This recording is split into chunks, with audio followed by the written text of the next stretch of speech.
कक्षा 11वीं जीव विज्ञान न्यू एनसीईआरटी ऑडियो बुक। अध्याय 1 जीव जगत। जीव जगत कैसा निराला है। जीवों के विस्तृत प्रकारों की श्रृंखला विस्मयकारी है। असाधारण वास स्थान, चाहे वे ठंडे पर्वत, पर्णपाती वन, महासागर, अलवणीय मीठा जलीय झीलें, मरुस्थल अथवा गर्म झरनों जिनमें जीव रहते हैं, वे हमें आश्चर्यचकित कर देते हैं।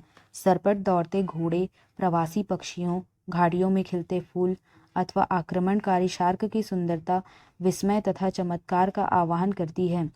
पारिस्थितिकी विरोध तथा समष्टि के सदस्यों तथा समष्टि और समुदाय में सहयोग अथवा यहाँ तक कि कोशिका में आणविक गतिविधि से पता चलता है कि वास्तव में जीवन क्या है। इस प्रश्न में दो निर्विवाद प्रश्न हैं।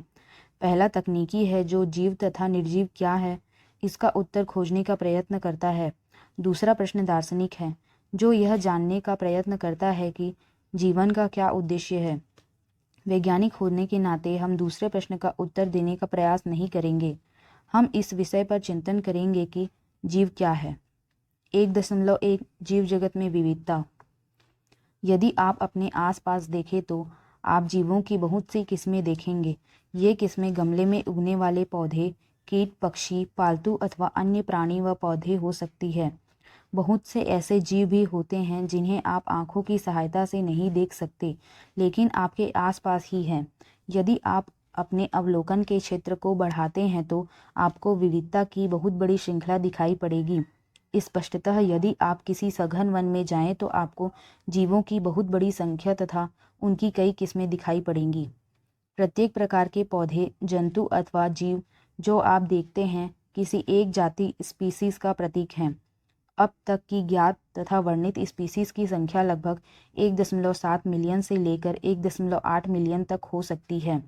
हम इसे जैविक विविधता अथवा पृथ्वी पर स्थित जीवों की संख्या तथा प्रकार कहते हैं।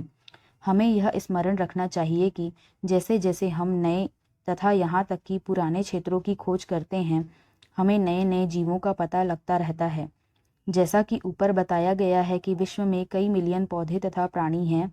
हम पौधों तथा प्राणियों को उनके स्थानीय नाम से जानते हैं। ये स्थानीय नाम एक ही देश के विभिन्न स्थान के अनुसार बदलते रहते हैं। यदि हमने कोई ऐसी विधि नहीं निकाली जिसके द्वारा हम किसी जीव के विषय में चर्चा कर सके, जो शायद इससे भ्रमकारी स्थिति पैदा हो सकती है।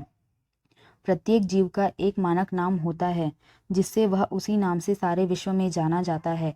इस प्रक्रिया को नाम पद्धति कहते हैं। स्पष्टतः नाम पद्धति तभी संभव है जब जीवों का वर्णन सही हो और हम यह जानते हों कि यह नाम किस जीव का है। इसे पहचानना कहते हैं। अध्ययन को सरल करने के लिए अनेक वैज्ञानिकों ने प्रत्येक ज्ञात जीव को वैज्ञानिक नाम देने की प्रक्रिया बनाई है। इस प्रक्रिया को विश्व में सभी जीव वैज्ञानिकों ने स्वीकार किया है। पौधों के लिए वैज्ञानिक नाम का आधार सर्वमान्य नियम तथा कसौटी है, जिनको international code of botanical nomenclature ICBN में दिया गया है। आप पूछ सकते हैं कि प्राणियों का नामकरण कैसे किया जाता है। प्राणी वर्गीकीविदों ने international code of zoological nomenclature ICZN बनाया है। वैज्ञानिक नाम की यह गारंटी है कि प्रत्येक जीव का एक नाम ही रहे। किसी भी जीव के वर्णन से विश्व में किसी भी भाग में लोग एक ही नाम बता सके। वे यह भी सुनिश्चित करते हैं कि एक ही नाम किसी दूसरे ज्ञात जीव का ना हो। जीव विज्ञानी ज्ञात जीवों के वैज्ञानिक नाम देने के लिए सार्वजनिक मान्य नियमों का पालन करते हैं। प्रत्येक नाम के दो घटक होते हैं, वंश नाम तथा जाति संकेत पद। इस प्रणाली को, जिनमें दो नाम के दो घटक होते हैं, उसे द्विपद नाम पद्धति कहते हैं।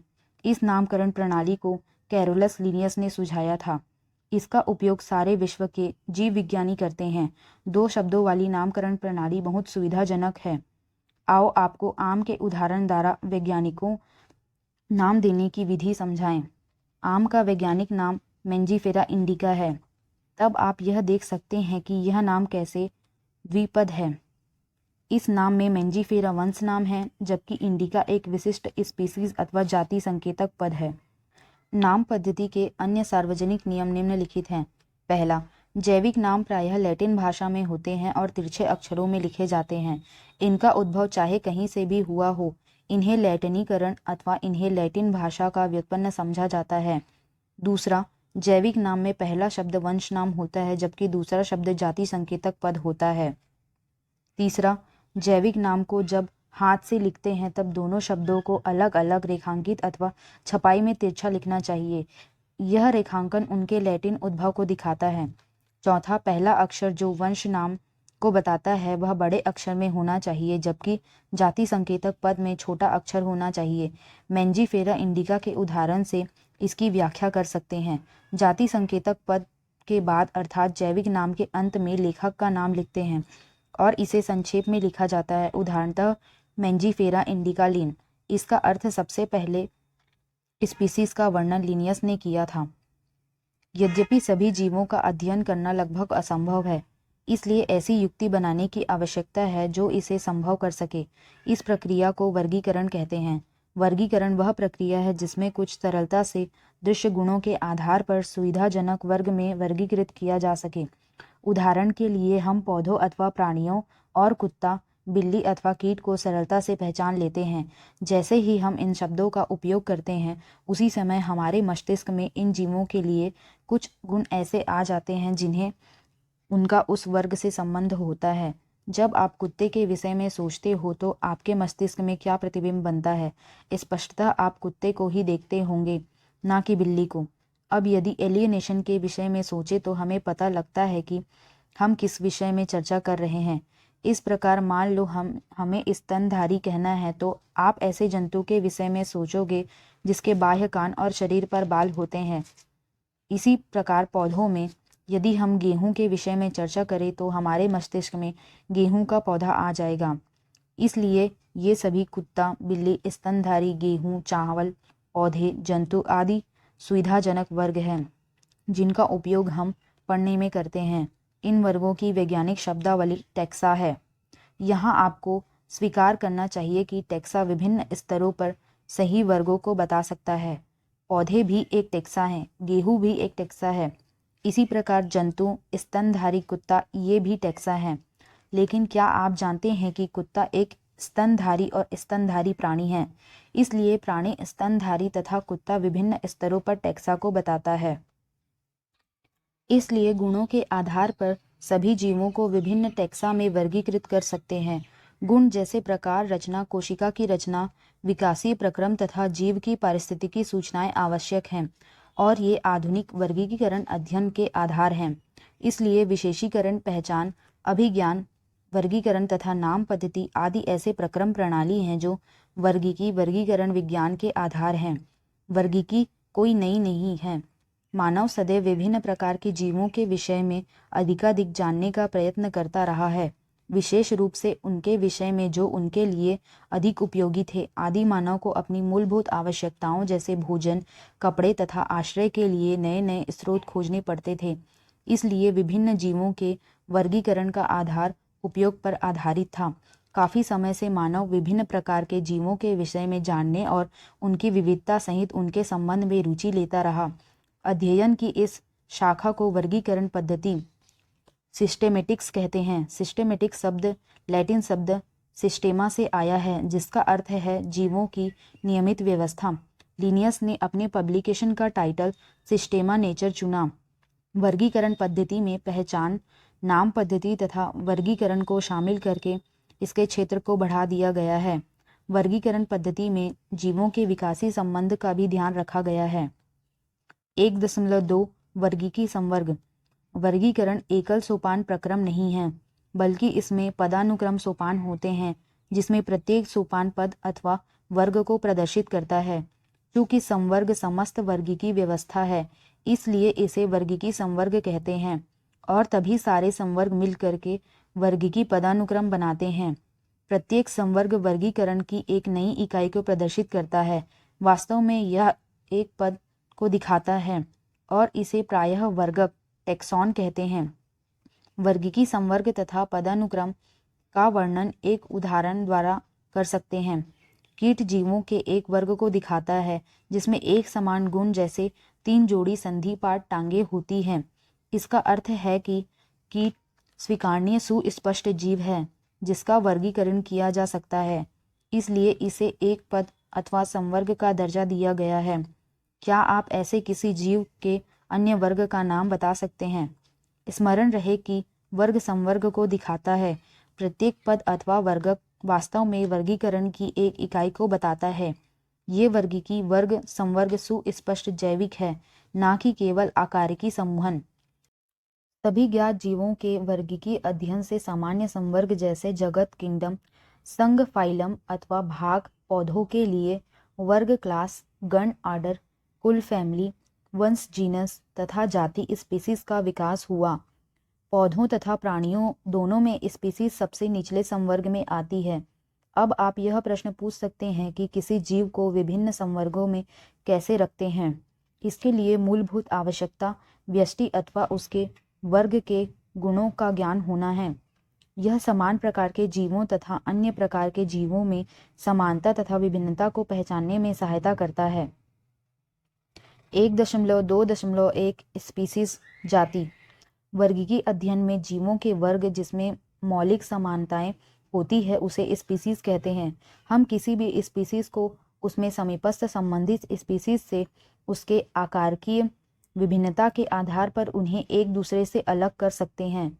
हम इसके लिए मैंजीफेरा इंडिका आम, सोलेनम ट्यूबरोसम आलू तथा पेंथेरा लियो सेर उदाहरण लेते हैं। इन सभी तीनों नामों में इंडिका, ट्यूबरोसम तथा लियो जाति संकेतक पद है, जबकि पहले शब्द मैंजीफेरा, सोलेनम तथा पेंथेरा वंश के नाम हैं और यह टैक्सा अथवा संवर्ग का भी निरूपण करते हैं। प्रत्येक वंश में एक अथवा एक से अधिक जाति संकेतक पद हो सकते हैं जो विभिन्न जीवों जिनमें आकारिकी गुण समान हो को दिखाते हैं। उदाहरणतः पेंथेरा में एक अन्य जाति संकेतक पद है जिसे टिग्रिस कहते हैं। सोलेनम वंश में नाइग्रिम, मेलांजेना भी आते हैं। मानव की जाति सेपियंस है जो होमो वंश में आता है, इसलिए मानव का वैज्ञानिक नाम होमो सेपियंस है। 1.2.2 वंश जीनस। वंश में संबंधित स्पीसीज का एक वर्ग आता है जिसमें स्पीसीज के गुण अन्य वंश में स्थित स्पीसीज की तुलना में समान होते हैं। हम कह सकते हैं कि वंश समीपस्थ संबंधित स्पीसीज का एक समूह है। उदाहरण आलू, टमाटर तथा बैगन, ये दोनों अलग अलग स्पीसीज हैं, लेकिन ये सभी सोलिनम वंश में आती है। शेर पेंथेरा लियो, चीता पेंथेरा पार्डस तथा पेंथेरा टिग्रिस जिनमें बहुत से गुण हैं, वे सभी पेंथेरा वंश में आते हैं। यह वंश दूसरे वंश फेलिस जिसमें बिल्ली आती है से भिन्न है। 1.2.3 कुल। अगला संवर्ग कुल है जिसमें संबंधित वंश आते हैं। वंश स्पीसीज की तुलना में कम समानता प्रदर्शित करते हैं। कुल के वर्गीकरण के आधार पौधों के कायिक तथा जनन गुण हैं। उदाहरणतः पौधों में 3 विभिन्न वंश सोलेनम, पिटूनिया तथा धतुरा को सोलेनेसी कुल में रखते हैं, जबकि प्राणी वंश पेंथेरा जिसमें शेर, बाघ, चीता आते हैं को फेलिस बिल्ली के साथ फेलिडी कुल में रखा जाते हैं। इसी प्रकार यदि आप बिल्ली तथा कुत्ते के लक्षण को देखते हैं तो आपको दोनों में कुछ समानताएं तथा कुछ विभिन्नताएं दिखाई पड़ेंगी। उन्हें क्रमशः 2 विभिन्न कुलों कैनिडी तथा फेलिडी में रखा गया है। 1.2.4 गण आर्डर। आपने पहले देखा है कि संवर्ग जैसे स्पीसीज, वंश तथा कुल समान तीनों लक्षणों पर आधारित है। प्रायः गण तथा अन्य उच्चतर वर्गीकी संवर्ग की पहचान लक्षणों के समूहन के आधार पर करते हैं। गण में उच्चतर वर्ग होने के कारण कुलों के समूह होते हैं जिनके कुल लक्षण एक समान होते हैं। इनमें एक जैसे लक्षण कुल में शामिल विभिन्न वंश की अपेक्षा कम होते हैं। पादप कुल जैसे कॉन्वोल्वुलेसी, सोलेनेसी, पॉलीसोनियलस गण में रखा गया है। इसका मुख्य आधार पुष्पी लक्षण है, जबकि प्राणी कार्निवोरा गण में फेलिडी तथा कैनिडी कुलों को रखा गया है। 1.2.5 वर्ग क्लास। इस संवर्ग में संबंधित गण आते हैं। उदाहरण प्राइमेटा गण जिसमें बंदर, गोरिल्ला तथा गिब्बन आते हैं को कार्निवोरा गण जिसमें बाघ, बिल्ली तथा कुत्ता आते हैं को मेमेलिया वर्ग में रखा गया है। इसके अतिरिक्त मेमेलिया वर्ग में अन्य गण भी आते हैं। 1.2.6 संघ फाइलम। वर्ग जिसमें जंतु जैसे मछली, उभयचर सरीसृप, पक्षी तथा स्तनधारी आते हैं। अगले उच्चतर संवर्ग जिसे संघ कहते हैं का निर्माण करते हैं। इन सभी को एक समान गुणों जैसे पृष्ठरज्जु, नोटोकार्ड तथा पृष्ठीय खोखला तंत्रिका तंत्र के होने के आधार पर कार्डेटा संघ में रखा गया है। पौधों में इन वर्गों जिसमें कुछ ही एक समान लक्षण होते हैं को उच्चतर संवर्ग भाग डिवीजन में रखा गया है। आरोही क्रम में पदानुक्रम वर्गीकी संवर्ग, जाति, वंश, कुल, फैमिली, गण, ऑर्डर, वर्ग, क्लास, संघ, फाइलम या भाग डिवीजन, जगत किंगडम। 1.2.7 जगत किंगडम। जंतु के वर्गीकी तंत्र में विभिन्न संघों के सभी प्राणियों को उच्चतम संवर्ग जगत में रखा गया है, जबकि पादप जगत में विभिन्न भाग डिवीजन के सभी पौधों को रखा गया है। विभिन्न संघों के सभी प्राणियों को एक अलग जगत एनिमेलिया में रखा गया है, जिससे कि उन्हें पौधों से अलग किया जा सके। पौधों को प्लांटी जगत में रखा गया है। भविष्य में हम इन दो वर्गों को जंतु तथा पादप जगत कहेंगे। इनमें स्पीसीज से लेकर जगत तक विभिन्न वर्गीकी संवर्ग को आरोही क्रम में दिखाया गया है। ये संवर्ग यद्यपि वर्गीकी विज्ञानियों ने इस पदानुक्रम में उपसंवर्ग भी बताए हैं, इसमें विभिन्न टैक्सा का उचित वैज्ञानिक स्थान देने में सुविधा होती है। चित्र 1.1 में पदानुक्रम को देखो। क्या आप इस व्यवस्था के आधार का स्मरण कर सकते हो? उदाहरण के लिए जैसे जैसे हम स्पीसीज से जगत की ओर ऊपर जाते हैं, वैसे ही समान गुणों में कमी आती जाती है। सबसे नीचे जो टैक्सा होगा उसके सदस्यों में सबसे अधिक समान गुण होंगे। जैसे जैसे उच्चतर संवर्ग की ओर जाते हैं, उसी स्तर पर अन्य टैक्सा के संबंध निर्धारित करना अधिक कठिन हो जाता है। इसलिए वर्गीकरण की समस्या और भी जटिल हो जाती है। तालिका 1.1 में कुछ सामान्य जीवों जैसे घरेलू मक्खी, मानव, आम तथा गेहूं के विभिन्न वर्गीकी संवर्गों को दिखाया गया है। तालिका 1.1 वर्गीकी संवर्ग सहित कुछ जीव। सामान्य नाम मानव, जैविक नाम होमो सेपियंस, वंश होमो, कुल होमोनिडी, गण प्राइमेटा, वर्ग मेमेलिया, संघ कार्डेटा। सामान्य नाम घरेलू मक्खी, जैविक नाम मस्का डोमेस्टिका, वंश मस्का, कुल म्यूसीडी, गण डिप्टेरा, वर्ग इंसेक्टा, संघ आर्थ्रोपोडा। सामान्य नाम आम, जैविक नाम मेंजीफेरा इंडिका, वंश मेंजीफेरा, कुल एनाकार्डियेसी, गण सिम्प्लिडियस, वर्ग डाइकोटिलिडनी, भाग एंजियोस्पर्मी। सामान्य नाम गेहूं, जैविक नाम ट्रिटिकम स्टीवम, वंश ट्रिटिकम, कुल पोएसी, गण पोएलस, वर्ग मोनोकोटिलिडनी, भाग एंजियोस्पर्मी। सारांश। जीव जगत में प्रचुर मात्रा में विविधताएं दिखाई पड़ती हैं। असंख्य पादप तथा प्राणियों की पहचान तथा उनका वर्णन किया गया है, परंतु अब भी इनकी बहुत बड़ी संख्या अज्ञात है। जीवों के एक विशाल परिसर को आकार, रंग, आवास, शरीर क्रियात्मक तथा आकारिकीय लक्षणों के कारण हमें जीवों की व्याख्या करने के लिए बाधित होना पड़ता है। जीवों की विविधता तथा इनकी किस्मों के अध्ययन को सुसाध्य एवं सरल बनाने के लिए जीव वैज्ञानिकों ने कुछ नियमों तथा सिद्धांतों का प्रतिपादन किया है, जिससे जीवों की पहचान, उनका नाम, पद्धति तथा वर्गीकरण संभव हो सके। ज्ञान की इस शाखा को वर्गीकी नाम दिया गया है। पादपों तथा प्राणियों की विभिन्न स्पीसीज का वर्गीकी अध्ययन कृषि, वानिकी और हमारे जैव संसाधन में भिन्नता के सामान्य ज्ञान में लाभदायक सिद्ध हुए। वर्गीकी के मूलभूत आधार जैसे जीवों की पहचान, उनका नामकरण तथा उनका वर्गीकरण विश्वव्यापी रूप से अंतर्राष्ट्रीय कोड के अंतर्गत विकसित किया गया है। समरूपता तथा विभिन्नताओं को आधार मानकर प्रत्येक जीव को पहचाना गया है तथा उसे द्विपद नाम दिया गया है। सही वैज्ञानिक तंत्र के अनुसार द्विपद नाम पद्धति जीव वैज्ञानिक नाम जो दो शब्दों से मिलकर बना है दिया जा सकता है। जीव वर्गीकरण तंत्र में अपने स्थान को प्रदर्शित करता है। बहुत से वर्ग पद होते हैं जिन्हें प्रायः वर्गीकी संवर्ग अथवा टैक्सा कहते हैं। ये सभी वर्गीकी पदानुक्रम बनाते हैं। हमारी ऑडियो बुक पूरी सुनने के लिए आपका धन्यवाद। इसी तरह की नई ऑडियो बुक सुनने के लिए हमें सब्सक्राइब करें, लाइक करें, शेयर करें। धन्यवाद।